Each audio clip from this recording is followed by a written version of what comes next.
Renaissance was as much about knowledge and art as it was about power and politics, especially in the wake of crisis and devastation brought about war and the plague. So what I'd like for us to think about is about what forms of power both appear and consolidate in this period. And I'd like first for you to take 10 minutes to review the differences and similarities between monarchies and republics as forms of political organizations, and then how they used and abused power.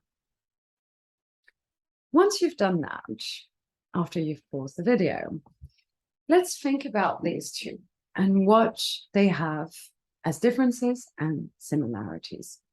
Now, monarchy was the ancient form of government. It had landed elites and, in fact, concerned subjects, not citizens. Now, we see in this age how they consolidated power in Poland, France, England, and Spain by establishing boundaries of kingdoms, by strengthening law and order, glorifying monarchy, as in Spain, imposing taxes, as in France and England, or establishing religious uniformity against Jews, heretics, and Muslims. Republics function differently. Res publica in Latin means public affair. This was a form of government in which the country considered public matter not private concern or property of ruler. And it was in fact inherited as a model from the Greeks and the Romans and characterized city-states such as Venice or Florence. This was the name adopted by Leonardo Brulli to describe non-monarchical states. Here, there were commercial elites and citizens. But it doesn't mean that you had the usual economic divisions between rich and poor that also characterize monarchies. Both forms of political regimes had social hierarchies, with enslaved people and servants at the bottom, or, in the case of monarchies, peasants.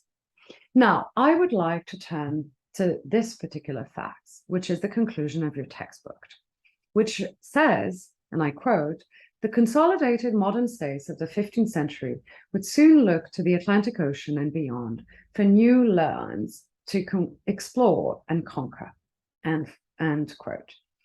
Indeed, what I'd like for us to think about is that these forms of expansions of power and wealth were predicated upon, that is, built upon, the reinvention and the expansion of the institution of enslavement. And to illustrate this, I'd like to recount something that happened in 1446. That year, in Pamiers, a city in France just north of the Spanish border, a sensational trial was held about the case of an enslaved Black man from Barcelona. His name was Antoine Simon. He had escaped his original household and joined the household of Deputy Magistrate Pierre Tox. Now, at the request of his slaveholder, a Barcelona merchant named Ponce Ferrer, Antoine Simon was arrested and imprisoned. Now, in his defense, Pierre Tox, his new master, pointed to the city's Pamiers customs dating back to 1228, which guaranteed freedom to all of the town's residents. The case was heatedly argued, and the hearing lasted 3 days, with many of Pamiers' citizens offering testimony. For instance, the one in charge of the proceedings, Jean de Belèbre, confessed that he himself was the son of a once enslaved woman who had married and been freed after arriving in Pamiers. In his opinion, this freedom was a privilege and an exception to property rights. This was the response to the Barcelona merchant who claimed he had paid a high price for Simon and that therefore, by escaping, Simon had committed theft, the theft of his own person, because he was property. After 3 days of hearing, on October 31st, 1446, Antoine Simon was formally freed and made a citizen of Pamiers in due and proper form. So why is this story interesting? Aside from being an exception, it seems to us. Because although we associate the Middle Ages with bondage of various kinds, usually slavery or enslavement is not one of them. despite the fact that it had existed since ancient times, we forget about it as if it had disappeared. In fact, throughout the early Middle Ages, enslavement persisted, especially in the barbarian kingdoms on the European continent until the 11th century and the British Isles until the 12th century. In places where Latin was spoken, it is in fact difficult to tell the difference between slave and serf, because the word is the same, servus, which has given us servant in modern English. The most characteristic form of subjection during medieval time, that is serfdom, differs from enslavement in that the social inferiority of serf exists within the context of seigneurial holdings and feudal structure. Second, the ownership of serfs could be transferred with the land on which they lived. And third, the serf was born on the land where they lived, whereas enslavement implies the removal of a person from their native soil and their introduction and sale to a different social and cultural context. In fact, the word slave or enslaved comes from the French esclave and appears in 12th century literature to distinguish it from serf. So enslavement was a different practice than serfdom. It usually took place as a result of defeat in war, being taken into captivity, or in debt. While enslavement decreased and almost disappeared from France and Northern Europe, it continued to exist in the Mediterranean. Up to the 13th century, captivity was restricted to the Moors or Saracens, that is, the Muslims from Spain, North Africa, and the Mediterranean islands. And in fact, slavery or enslavement went hand in hand with the Reconquista in Spain, which made it Catholic and resulted in the expulsion of the Jews. At the end of the 13th century, ports in the Western Mediterranean saw a new influx of enslaved people from the East because of commercial shipping routes that sprang up after the Genoese opened trading missions on the Black Sea in 1261. Remember, those same trading routes which brought back the plague.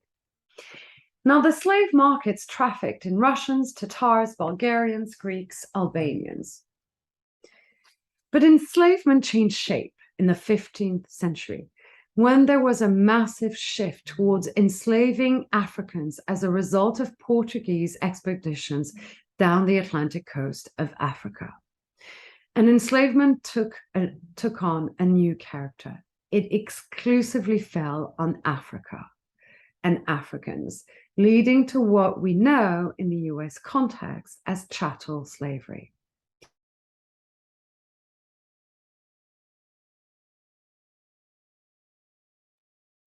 After this interruption, I will carry on with an explanation of how enslavement differed and took on a new character. So, as I said, in the 15th century, it became exclusively imposed upon Africans. France initially did not take part in this traffic. Enslaved people fled Catalonia, for instance, and the south to enter southwest France, where they were declared free. Montpellier and Narbonne, cities in the south of France, allowed the enslaved to enter towns. At the same time, there was still enslavement in southeastern France, especially around the major port towns of Marseille. So enslavement was no longer a function of military defeat, but was its own and sole purposes. It was embedded in the development of capitalism, trade, and exploration. In fact, until the shift of enslavement in the 15th century, it penetrated deep into the social fabric. Enslaved people were found in the households of the aristocracy and the high clergy, even among butchers, tailors, fishermen, and a great many merchants. In late medieval times, enslavement was in fact an essentially urban and domestic phenomenon and feature of princely courts. Enslaved people were seen as luxury items and symbols of social status. Unlike serfs, who enjoyed legal rights, however limited, Enslaved people were treated and thought of as property and were subject to property law, as the Barcelona merchant had claimed. Lawsuits about enslaved people were argued in commercial courts, and upon a slaveholder's death, his enslaved people were bequeathed in his will, even if some had already been freed. And overall, they usually suffered cruel conditions with no protection or recourse whatsoever. Now, it's important to keep this in mind because serfdom in the medieval period was largely a rural phenomenon. But enslavement, which defined men and women as merchandise, cattle, or objects to be traded on the public square, always coexisted with it. In fact, this is the kind of enslavement that predates and will lead to the kind of slave trade that will dominate and characterize European expansion and conquest. And this fact is a reminder that history is not a gradual path towards more freedom and progress, but in fact that contradictions are always at the heart of the emergence of European societies, and that this always complicates our account of what we see as progress. At the same time as Europe saw itself as being reborn, reveling in prosperity, political and economic, strengthening states, enslavement redefined itself and became the characteristic of this new capitalism, of colonialism and expansion. Prosperity in Europe was built upon the bodies of those who were enslaved.